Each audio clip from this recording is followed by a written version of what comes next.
All right, guys. Hey, happy Monday. I'm sorry, it's not Monday. What am I talking about? It's Wednesday. Happy Wednesday. Hey, I hope you guys are having a good start to Hump Day, Wednesday. Hey, we are going to go over July numbers, which is great because this is a halfway snapshot of what the market has done so far in 2021. So definitely want you to take notes, and then we'll kind of have some discussion at the end. I also challenge you guys to put this data, if you want to recreate it on Canva or whatever, but put this in your listing presentations, your buyer presentations, even if it's just one slide. And then I'll also share it with social media because there's a lot of interesting information. So if you remember how to get here, you just log in MLS. We're going under the market stats tab. And I am logged in under that. I prefer resale broken out separately than new construction. If you've joined me before, I've switched it from a line graph to a bar graph, and I like to do a year over year comparison. So we are comparing July of 2020 versus July of 2021. All right, so interesting data here that I want you to just kind of point through. Again, we're in the resale section. And then I'll go to new construction, which that has taken an interesting, shift, modification of things. But so I also go by average sales price. So if you're playing around with this, median versus average, but I go by average sales price. So our prices are up. You guys know that. So month over month, that is what that is. And if I flip year to date, I'm going to toggle back and forth. It's about the same. So year to date, we're up 15% in the market. So that's over year. So as of this year versus last year. I find that a crazy high number. I don't know, in my opinion, how it's sustainable. 6 to 10% is kind of a quote normal market. And of course, with all these competitive offers, it's changed that dramatically. But let's go back to July here. So average sales price in July of this year versus last year is up 15%.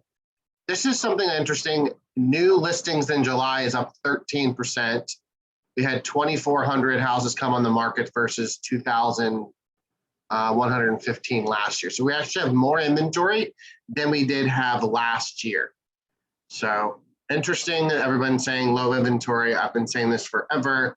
That is not true. We have plenty of inventory. We have high demand. It's a different situation. But pending sales is 2134, up 6%. But what I want you to do, I know it's early in the morning, simple math. New listings, 2410. Pendings, 2134. That's what we've done. So basically, if you did the math, the pendings versus the new listings, right? Because that's pretty much cyclical, they run in parallel to each other. That's only 276 houses left.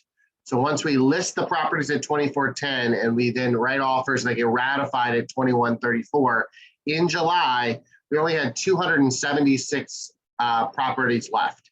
And what I'm seeing is that the 276 properties that are left are either overpriced or the condition is really bad, not in great condition. So I think there's an opportunity there, but I think that's important for you to communicate to your buyers and your sellers, those two numbers and how those coincide together. Closed sales up 9.8%, 2265 is how many we closed in July. But remember, that's 60 to 90 days indicative. So that's a great number, but that's really what we did in May, June, right? Days on market average, again, is 11 days versus last year was 29 days, it's interesting to me. So, and then month supply, still crazy, but we're having less supply there. So again, it's a demand issue. It's not a supply issue. We have plenty of new listings. We just don't have enough of them, right? So I think we need to kind of be changing that narrative a lot with that. And then closing out, for dollar volume, again, closed sales was up 9.8, and dollar volume coincides, of course, because volume is connected to that, but that's up 26%. So you see a huge difference in that increase. And it all comes back to that sales price because things are selling at such an aggressive rate. Can you imagine you bought a house last year for 312 and you're going to buy the same house this year for 361. Like, why are we not telling that narrative on social media? Like, that's crazy, number one. Sellers should be taking advantage of that. They're making an extra, what, 50 grand and literally doing nothing different with their house. It's crazy. So, and then price per square foot on resale, because I want you to compare that to new construction. Again, I hate price per square foot because you're not ever comparing apples to apples, like a ranch to a ranch. It's all lumped together. So for general numbers, it's $176 a square foot. Again, it coincides somewhat with the sales price, but I want you guys to be aware of those things, okay? Interestingly enough, the average showings is about the same as what it was last year. So I'm hearing people say, oh, my showings were slower last month in July. Well, if you're actually looking at July from the previous year in the middle of our pandemic, we actually had about the same amount of showings. So it's kind of the story we tell. That's why we want to always go through the facts and go through the data every month, because what we're feeling sometimes doesn't always match up with what's really happening. And then showings per listing, again, it's not indicative. It's not that much different than it was the previous month. So July was a great month overall in our market. Let me show you new construction. We've been talking, I don't know, 6-8 months that new construction is just knocking resale out of the water. It's obviously where a lot of the buyers are going because they're frustrated because they didn't have a property that they could purchase, right? We'll look at the average sales price is up, which we kind of knew. It's only up 11%. Remember, resale is up 15%. So again, they're not climbing as much as they could. So maybe your buyers are complaining about the new construction prices, but they're still relatively in alignment with what resale offers as well. New listings down 33%. Pending sales down 44%. Closed sales down 12%. Days on market, obviously because there's not as much inventory, they're trying to gobble it up. But it's still 30 days on the market versus resale, it's 11 days, remember? So looking at that month supply, again, they're playing catch up. So they did have a big boom there for 4 to 6 months, right? What I'm seeing is they're now not having inventory, right? It's working in new construction, getting the developments built, getting sections opened up, getting construction. Obviously, we had a wood shortage and different things like that. Now new construction is playing catch up. So the interesting thing we'll see is August, September, October, are they going to be able to build fast enough to keep up with the demand? Because the listings are down, the sales are down, the pendings are down, the closed are down.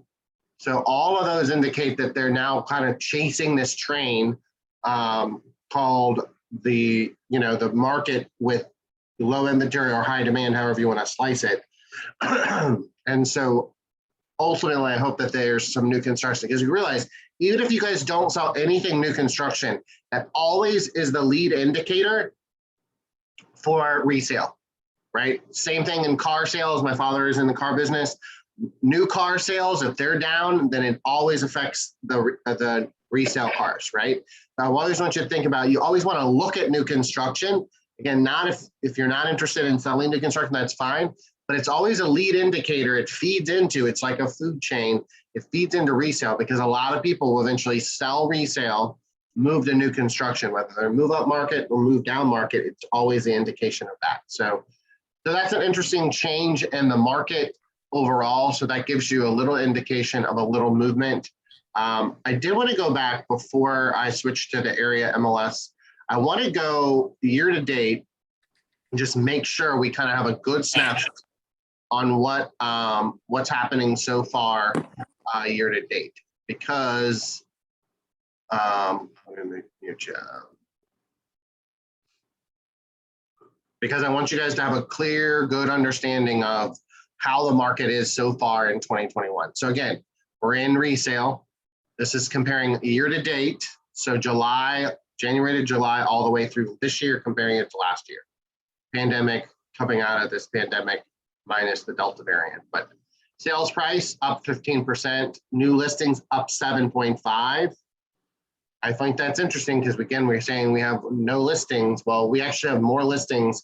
We have almost close to 15,000 listings. And this time last year, we only had just under 14,000. So do we have not enough listings? I don't know. Pending sales were up, again, 13,000 versus 12,000 last year. Again, this is all the way through the year. Closed sales up 12%. And again, that dollar volume coincides, it's up 30%, so that's insane, right? So closed sales are up 12%, dollar volume's up 30%. Days on market is 15 days on market average, again, versus 32. Month supply, we had 1.6 last year altogether year to date versus 0.8. So we are having a very solid year. If there is no indication of bubbles, there's no indication of any major shift. The only thing I can see, according to the data, is that days on market may start to creep back up because people are not pricing their houses correctly. Condition is starting to become a thing again, right? There as is and waiving home inspections, that's kind of going away. And so I think we need to have a frontal conversation with our sellers, like an upfront conversation with our sellers, like it's back to price it right, condition has to be good. It is. You have a value proposition of doing a seller pre-listing inspection, you need to bring that back. We've had a lot of rain, we have a lot of mold, we have a lot of things going on in houses right now with this crazy like Florida weather. It feels like humidity everywhere. We got to make sure those listings are correct because buyers are still paying high prices. Sellers start to see all this crazy increase in price, so they get a little bit of entitlement, but we've got to set expectations for both client bases. I hope that you guys agree with that. So overall, the final thing I wanted to talk about with that is the average pendings to close is 17 versus 12. So that means there's 17 showings before you get a pending versus last year there was 12 showings before you got a pending, right? So again, setting expectations, you're gonna need more showings, right? So remember the conversation, if you price a house, I always coach you to, if in the event this house doesn't get an offer, a ratified contract within 10 days or 14 days or 10 showings, in the event this house doesn't get a contract within 10 showings or 14 days, we need to do a price reduction. Well, you're kind of at this 17 bubble, right? So we want to beat that number. So that conversation needs to come back up with the seller. Like, hey, we've had 10 showings, we don't have any offers. We need to bump it down. We need to work on our pricing strategy. We may need to go back through price reduction conversations to overcome objections because I'm seeing a lot of houses overpriced. I don't know about you guys. So I'm going to pause for a minute. Does anybody have any opinion on where they think the market is for year to date? You guys feel like this is indicative of your guys' business? Do you feel like it's completely different than your business? Any opinions for a few minutes before we go into MLS numbers? I think the biggest challenge that I'm personally facing, and I know a lot of our team is sharing this, is buyers particularly think they can outsmart the market by waiting. And so, I mean, a lot of what I'm seeing is kind of the longer you wait. I mean, back Q2, that number wasn't almost 16%. It was probably closer to 10%. And so it's kind of indicative of the longer you wait, the more expensive it gets, which is what we've been saying all year. But this is some of that. This 3 years. So the buyer waited 2 years to beat the market. The same house, 279, now 343. Mm-hmm. So it's kind of that cost of waiting becomes a lot more apparent. We've all seen those posts where it's showing the interest rate in the 80s and 90s and stuff like that. That's a little harder to relate to maybe because some of us that weren't. And it's just never going to get back to that. It's not going to get back to double-digit interest rates, especially not in our generation. I definitely don't think the pain point for a buyer is the interest rate. Like I see all those posts and I'm like, I appreciate that, but correct. Yeah, it's the price. Yeah, it's like the price and waiting. You were going to buy a cup of coffee for $5 today, and I had to tell you it's $25 for a cup of coffee tomorrow. Would you buy that same cup of coffee for $25? If I Some could sell people it for would, 35 bucks, then yeah, right? yeah. But most people wouldn't buy a cup of coffee for 25 bucks. Well, that's exactly what this is doing. Buy it for 279. Now it's $3.43. Like, it's just one of those things you have to, I think, really go in there and just develop that out. The crazy thing is that they would have bought, how much money are they making? Like, you could also reverse it. I was always taught and coached my clients to be like, it's not about what you pay today in real estate, it's what you sell it for in the future, right? So you could pay $343,000 for this house. That's great. In 5 years, that's what you care about. That's the value, that is the equity. That's where you see individual wealth. It's because they know when to hold them and when to sell it. They know when to do it. It's no different. So it's not what you pay today. It's about what you sell it for in the future. And there's many stories where they bought it for 100 grand and they sell it for 250. You know, you made an extra 150 grand and you lived in the house essentially for free. So you also need to add back all that. Yes, they made equity, but how long did you live here? What was your monthly payment? Right? Well, you technically lived in the house for free that whole time. And what rent doing, and yeah, there's a lot of kind of misconstrued data out there. I think people are looking at a slice of the pie instead of the big picture, like you just said. When are you selling it? When are you? How much are you paying versus renting the similar like-minded house or something like that? Because that's the other side of the coin that we're seeing with a lot of first-time home buyers, is the rate at which rent is increasing is faster than the rate at which your mortgage payment's increasing. Well, it's interesting. Like, so we were talking about the average dollar volume is up 30%. So, but it was only up 5% before, because the market's trying to catch up with volume. The rent market's doing the exact same thing. They were frozen. They couldn't do rent increases. They also couldn't do evictions. We have a property management company. I mean, we're doubling our average rent is 3% increase every month or every year. We're going like 7, 8, 10% because we haven't been able to do it for essentially 2 years. So we've got to take advantage of the missed market to catch back up with the market. So I think that's important to say, is the average rent increase is 3%. I'm sure Zillow and there's another software that could tell us what the rent increase is, but I know for a fact it's over 3%. So if you think the renting game is the cheaper way to go, it's mathematically impossible. They're not going to do it. So awesome. Well, let me Hey, dive. Drew, Yes. I have a question. So, what was I going to say? Sorry, I'm half awake here. No worries. So in regards to the prices of the houses, and, everybody's saying, oh my gosh, we're going to go into that, houses aren't going to be worth what they, how are they going to sell them next year, et cetera, et cetera. Do you foresee that to be a problem, or prices just going to be up and everything's going to be fine? I mean, I think I don't see any indication of that changing. I will tell you, I think our prices are going to stay higher. I don't see any, I don't know if you guys disagree, but I don't see any reason why they wouldn't stay higher. Now, are they going to keep at 30%? I think that's a little aggressive. Like, that's year to date. Look, it's supposed to go up about, again, 6 to 10%. This should not be going up this high. Like, that's crazy. I think it will level back out. It may take 2 more years to level back out, though. That's the thing, is it may go 30% this year, 20%, and then 10% in the following years. But it will be more of a curve, less than a spike. I think there's 2 major impacts of that, at least specifically in Richmond, is we do a ton of telecommuting now because everyone's on Zoom. So they figured out that they can live wherever they want to live.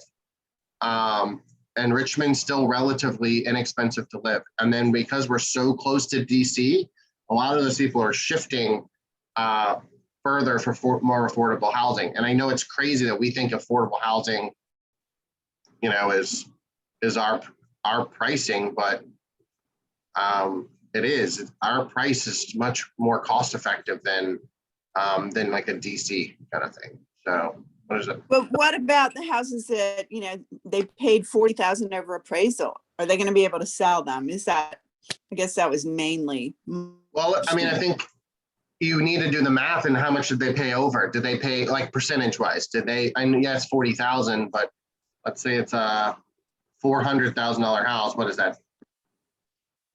40,000 over. I can't do math, simple math anymore. It's ridiculous. That's 10% over, right? Right. So 400,000, they paid 440 instead. They're still beating the, they're still ahead of 15%. So they're Gotcha. already ahead by 5%. And that's not counting next year.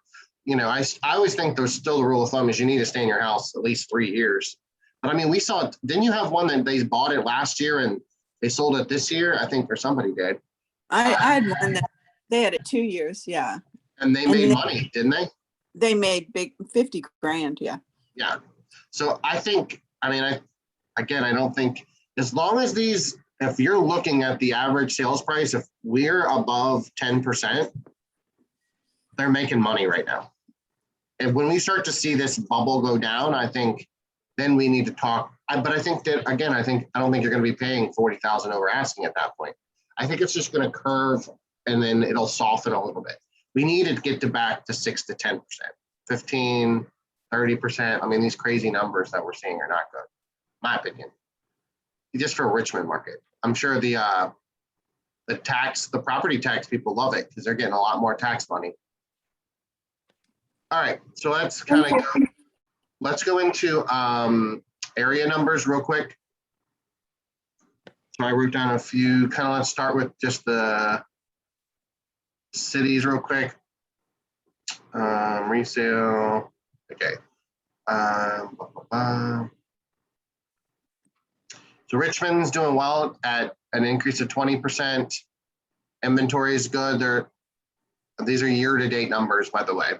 Up 9%.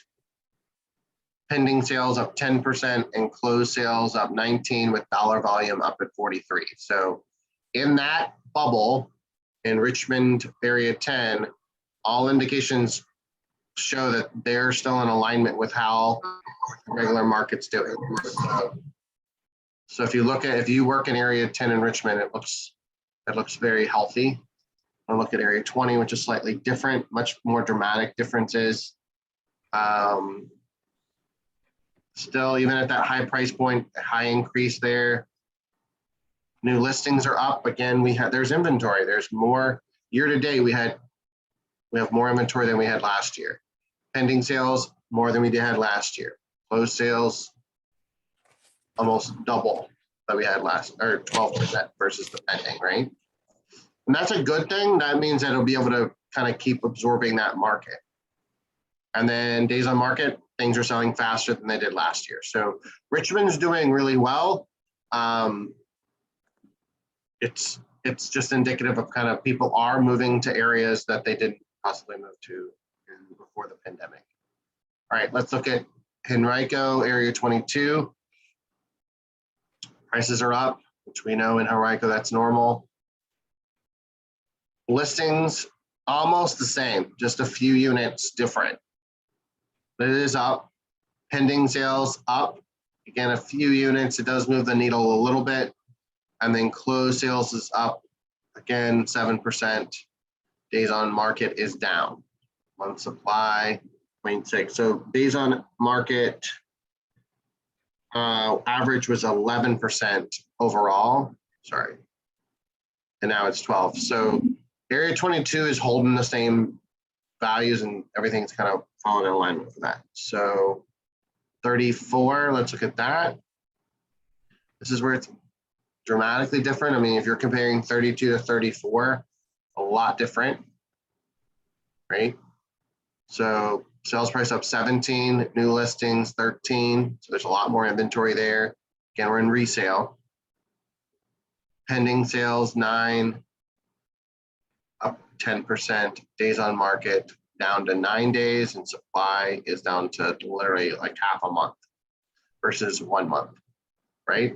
So just important if you're going in the Henrico area to kind of definitely differentiate the two. You know there's difference between each MLS area number. But there's a lot of difference in the data because if you just saw comparing 32 to 34, big difference. Let's compare 62 and 64.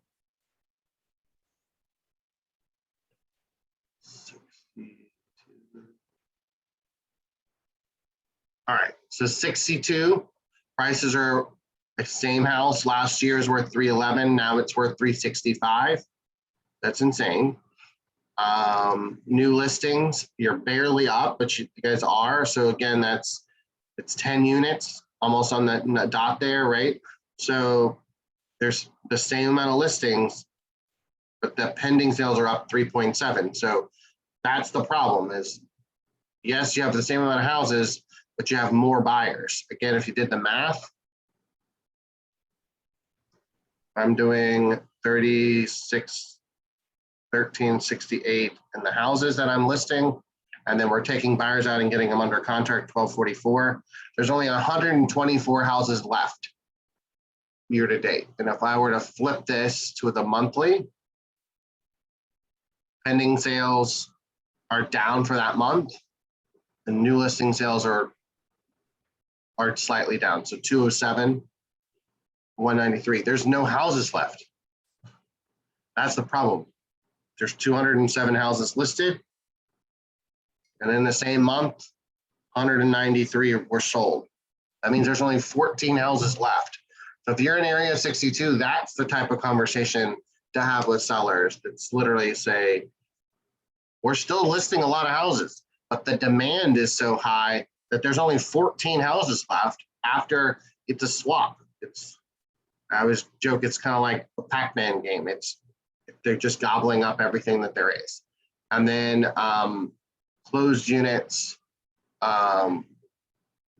is 202. Let me get year to date back up. But year to date, it's up 11%.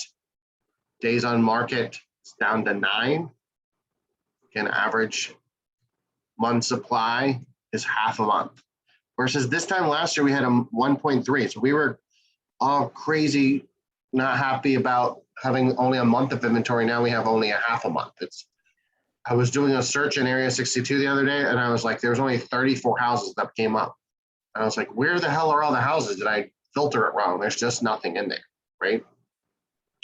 And dollar volume is crazy high, kind of can coincide. So obviously it's up 11% on units, but dollar volumes is up to 30%. Insane volume difference on 62. Let's see if Area 64 has some of the similar measurements. Up 21%, 468. New listings is down. Again, this is year to date versus, remember, I was trying to remember what it was. It was slightly up. So Area 62 and 64 kind of are almost yin and yang when it comes to the data. Again, we're in resale. So we're down in listings, up in pending. Again, that's tricky. How are you having 477 listings in that space and 450 of them are selling? That's the conversation. It's more about the pending conversation. We have so much demand that it's just gobbling all that inventory up. Closed sales 410, and then dollar volume is up 32%. So that's kind of Area 64. Is there any other area numbers that you guys work in that you want me to look at? Just Goochland, Powhatan. I did want to look at Powhatan. Yeah, I was going to say Powhatan. What's Powhatan's number? Do we know? 66. Wait, no. Yeah. 60 something. Yeah, that's it. All right, so year to date, Powhatan's up. This has been a trend that's definitely keeps coming. So up 21%, new listings, about the same as what we had last year.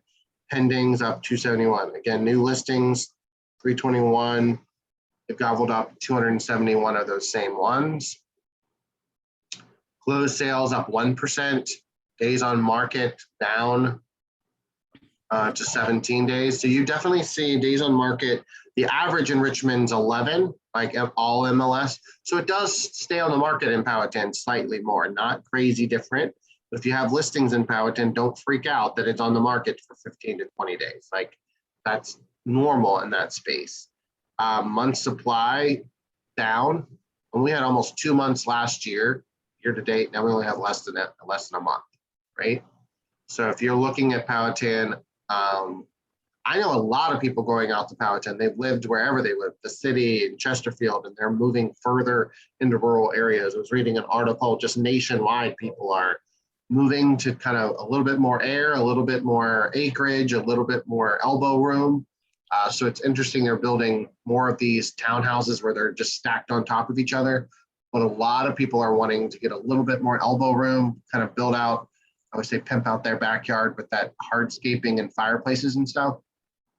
So I see a lot of people moving to Powhatan and Amelia. So Well, I was just about to say that too. It's adding a lot of Yeah, impact on Amelia. other industries such as patio, outdoor areas, yeah, ADUs, additional units, but also the internet. One of the big things we're seeing out here in Goochland is access to reliable internet and quick internet and they're that going sort to of have to thing. build that So infrastructure because there's still, again, people telecommuting, but they want to live in Goochland, Amelia. yeah, Interestingly enough, agents are not used to driving to Amelia and Goochland and things like that. So no, I've been hearing feedback through clients that's like, oh my God, I just showed 4 houses and it took me 4 hours to show them, right? yeah, Because I get the calls now to drive out here. So yeah, we're not used to driving, 20, 30 minutes.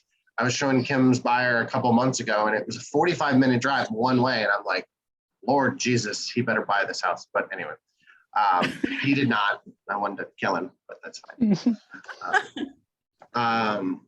But so I think just kind of knowing that, that it's definitely going further out, different things like that. So well, overall, I think we have a good pulse on where we are as far as the market. I just think that it'll be interesting to see when everybody officially, quote, goes back to school. I see one big spark that's going to happen again. I was going to ask that. I've noticed, and this can kind of probably be a little bit of a group mastermind. I've noticed a little bit of the slowdown happen now, a little bit earlier in the year, when typically it happens when everybody goes back to school and then it ramps back up. I think we hit that big vacation swing because a lot of people didn't get vacations last year, or they're fed up, or they just kind of, I mean, even realtors are saying, I'm going to the beach for a couple of weeks. I need a break. Yeah. I see that demand almost picking up even more so in September, October, once we kind of get I back was to talking whatever to a reality travel may be. agent because I wanted to get an idea of what's going on in their world because it was in a BNI meeting. And she was like, people are choosing to spend a lot of money on like destination stuff now. Maybe they've missed the last 2 beach trips, so it's a couple $1,000s that they didn't spend. And now they're going to spend $8,000 on an Africa trip or a big, something crazy. Europe or something. She's seeing a lot more people spending money on big ticket vacations. And then those in our world, we just want a weekend away. So we've been all taking different vacations. So I definitely think this year is different than last. We're all trying to de-stress and get through this crazy pandemic and then see what this Delta variant does with all the kids going back to school. But people still have to remember, people still have to buy and sell houses. It's just part of their life cycle. So I've been coaching all of you individually, and I would just continue to say is share this data with your listings. Give them an update. Go in here, take a screenshot, write an email and put that in there. Like show your sellers what's really happening, because this is not what the news is saying. The news is saying different things, and data and numbers don't lie. It's a good indication. But I mean, I think we're in good shape. I think it's interesting. I did want to ask you, why do you think new construction saw a huge change in their numbers? Because we've literally been reporting for 6-8 months that new construction's killing it. Everything was going good. Like their numbers are way out. They look like little ants. Like they were literally crawling to new construction. Why do you see that little needle movement from resales actually doing better than new construction year to date now? Isn't that wood crisis and the prices? Yeah, it completely caused like pandemonium. Like people freaked out and they scattered like mice, right? And where they scatter, they went and scattered back into resale. So that's a very volatile space to be in. Believe me, I work for developers. I think a lot of builders too, putting that that escalation clause in there scared some people. I think just the simple time to build. I mean, even the builders like Main Street that didn't have the escalation clause, they were quoting 9 to 12 months start to completion. And that's hard to plan for when you're used to, I don't know, say 90 days to take possession of your new house when all's said and done. It's difficult for, I think, people to plan, especially with some of this fear of unknown with the variant and that sort of thing. At least that's what we're running into. We have a Goochland development, Yateman posted that on social media. Did you see a new construction development going in Goochland? There's a couple. Yeah, there's a couple out here. I see it a lot more on the actual like Goochland living pages. They're not happy about the developments coming and going to the town meetings to approve them and that sort of thing. But yeah, I mean, Reed Marsh has been coming up for a little while. That's Boone, but there are a couple that have accepted. It's a big chunk of, I mean, it's a big section that I'll have to go back on Gateman. There's one behind Sycamore, over kind of Mannequin Sabbath area that is, I think, Eagle. And then there's a couple over here that are Drew, I think you're talking about the one that he's doing with Covenant. That is what I'm doing. Yeah. That's a pretty big chunk of land. It was like over 100 acres or something. I have to pull it back up. I'll be interested to see how many houses they put. I think it was, I saw it in Richmond Biz Sense. Oh, okay. Yeah, I just think that, has anybody got a new construction under contract in the last like 30 days, 2 weeks, like nothing in the past, but like recently? I have one that was supposed to close a month ago that still hasn't been finished. Oh. And it's a private builder. He builds a couple homes, but and it's out here, it's in Goochland, and the well installation team that they use had 65 wells to install in August.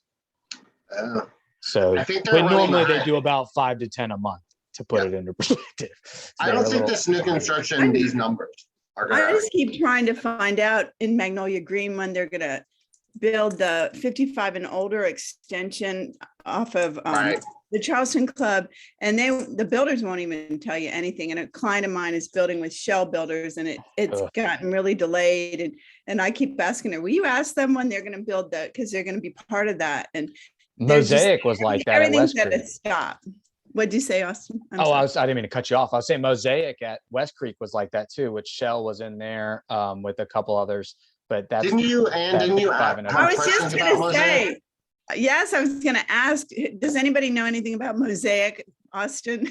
I've seen a couple of, I'm trying to remember who the builder was. I saw a couple of specs listed, 2 or 3 interior units type things that were listed as to be built. But I haven't seen anything from Shell, and I haven't seen anything from any other build. I want to say it was Main Street, but I could be wrong.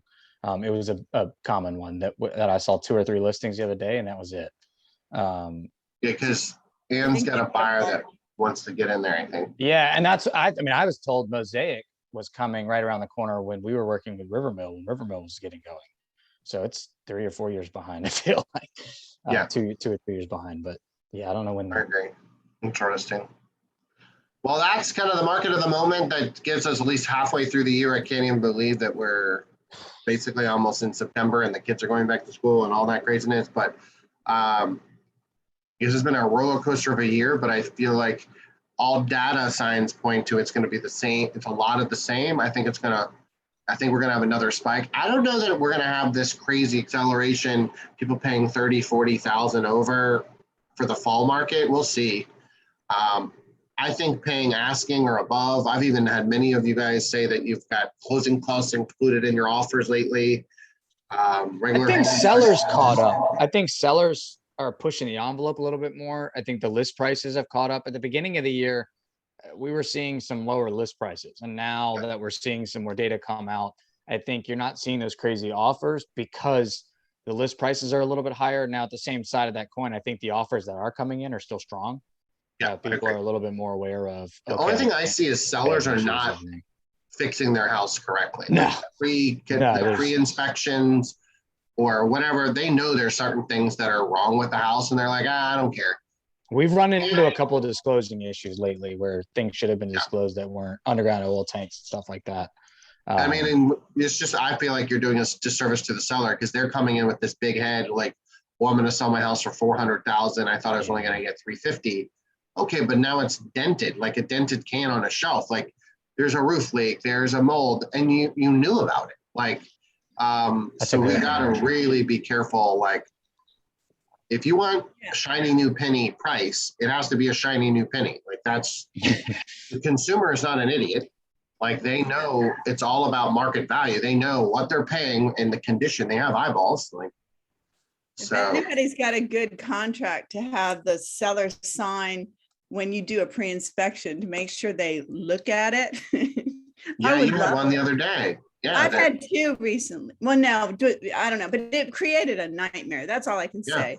If you're going to do a pre-inspection, what both of mine, one of them said, well, we decided we're just going to wait, so, I mean, I've got to rethink how I'm handling that, because I'm not going to do a pre-inspection if they're just going to wait for the inspection, because the whole purpose, is to get ahead of it, is to get ahead of those condition problems. I know. The And home inspector's going to find other stuff. So I feel like the home inspection process has been a little bit more normal, at least on my last two buyers. I They agree. both got an inspection. They didn't have to waive anything.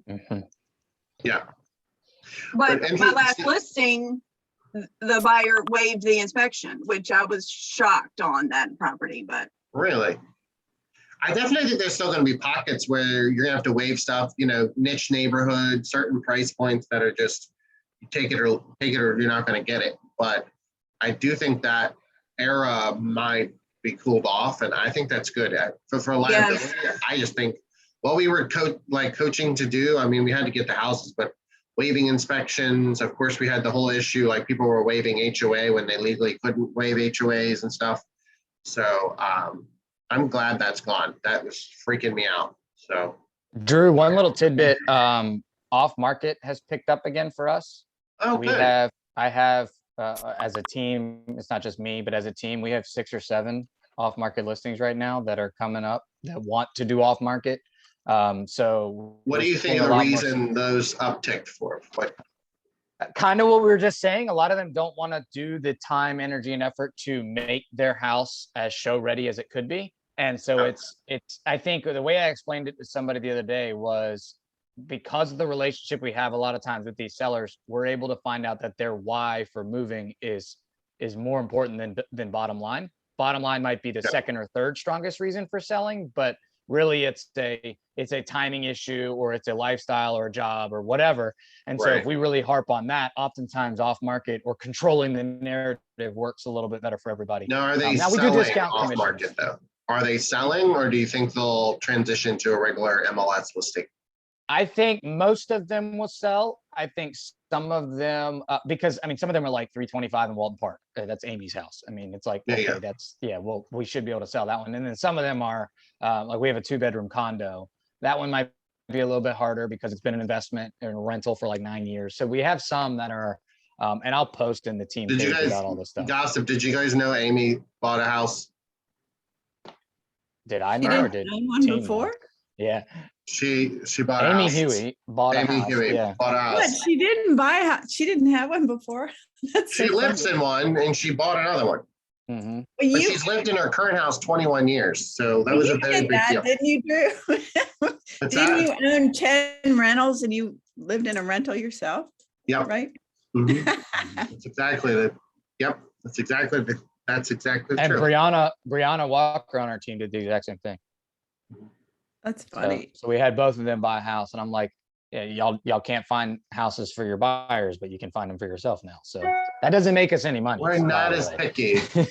Yeah, it doesn't make us know. any money. So let's find a buyer for your listings. No, Yeah. no, but they're both trying to do off market with theirs, kind of because they're agents, but also because they're busy. They don't want to deal with Showing the different listing things. and yeah. So you're Well, going to that's good. send us a list, Austin? Oh yeah. of your Oh yeah. house? I was just about to say, I need to put it all together and send it to the team, the Freedom Companies team. And then also I'll put it in that. Yeah. Do that. Send it. Post all those on our. Yeah, I got a couple buyer needs. Maybe we can do that as That would be well. awesome. I Yeah, know that's a they good would. idea. We need to probably put that back out there for the fall market. Well, and that's kind of why I brought it up, because I think there's going to be a lot more matchmaking opportunities because it allows us to show off as agents and really explain, hey, here's why this makes sense for everybody. Yeah. And and go through. It's a lot more trust involved. Chesterfield, versus the just throwing a kids go sign back in to the air. school on the next week. God, yeah, it's already. Yeah. The 24th. Yeah. 23rd. Yeah, so. What about Henrico is still on the same schedule, right? Is it? I feel like think she's Henrico later. goes after Labor Day. Yeah. Yeah, At least that's when they they're- normally are. I don't know what. if Hers they've is changed anything. on Thursday, is it the 2nd? Yeah, because Labor Day is, what day the heck is Labor Day? It's the Labor Day's this 30th. 29th, right? Yeah. The 30th. Yeah. So she's That's afterwards. So I cool. think she's on Wednesday, Thursday. So we have an extra week delay from what you guys have. Which is kind of silly to go back right before Labor Day for a week, but I guess you get your Yeah. syllabus stuff out. They just want to get their days in to keep their accreditation. But to. No, it'll be- Then they I get think- out. Then they get out earlier and they get better deals on vacations. So. Yeah. True, May true. vacation. So I Sorry, definitely see in the yeah. next, once the kids go back to school and we figure out the rhythm of driving and school buses and masks and all that, all the real estate agents are all going to wake back up out of vacation mode and out of school mode. And then everyone's going to be, I mean, you can even see on social media, it's not as active as in real estate posts. There's a lot of, Quite a bit of people still trying to get in though. I've Yeah. talked to a lot of people trying to get their license still. The market That's is still interesting. seemingly as we have 3 or 4 this week that Yeah. we're talking to that either got their license or are going from inactive to active now. They're saying, hey, Yeah. I want to sell. It looks like a good market to get into. Which is not what we need new agents, but those are trained. Don't Not what we encourage them, need. Austin. well, hey, have Tell them to pick it up. stick with their day job. That's right. As I long tell as them they're trained and coached correctly, otherwise they're. we have an pain in the butt. 18-month training schedule to put them on before they can start selling. And yeah. It's crazy out there. So, all right. Well, thanks for spending your morning with me. That's kind of a snapshot of where we are so far. I'll see you guys next month. And that's on I think it's what is the next one is on the 18th. Where's it at? Let me see where you have my little. I'll send you as a reminder, but it is on September 15th is our next one, and that'll go over this month's numbers. Okay. All right, guys. Well, have a great week. What's left of it, and I'll talk to you guys later. Okay. Thank you. Thank